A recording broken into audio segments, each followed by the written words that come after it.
华视在地新闻，相信大家平安。新闻的头一条来看，这个花莲大地震，继续来找找到失联的人员。其中一对新加坡的翁仔某，讲有德国的游客，伫地震前20分钟，摄到这对翁仔某出现伫大景观这个平台。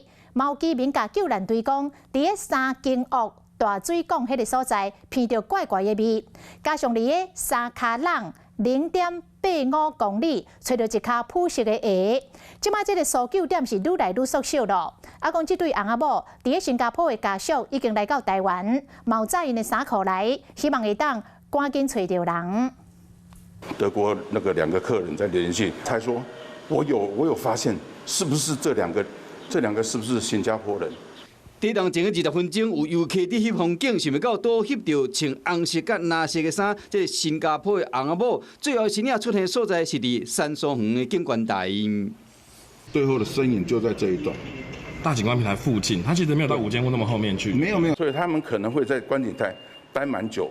搜救人员先伫沙卡浪850公尺所在找到一卡腐蚀的鞋仔，因过无法确认身份。即马影片被公开，2个人伫大景观平台出现，离5间厝差不多400公尺，行路差不多10分钟。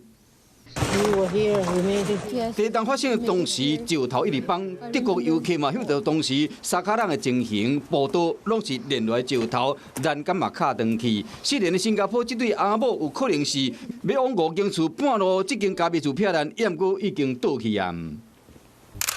昨早起家属嘛为新加坡赶到台湾来，今仔日我嘛独家掌握到新加坡这个查甫人的亲人已经赶到现场。着急要上车，无想要加讲，看得出来心内真着急。透早3间厝嘛有消息。大水管那边有闻到臭的味道。即马线索愈来愈济，范围嘛愈来愈细。搜救人员希望讲赶紧找到这对新加坡的翁仔某，和家属放心。Hello， 我是雷亚，想要抢而先掌握最及时的新闻资讯吗？赶快订阅、按赞、开启小铃铛，锁定华视新闻 YouTube 频道。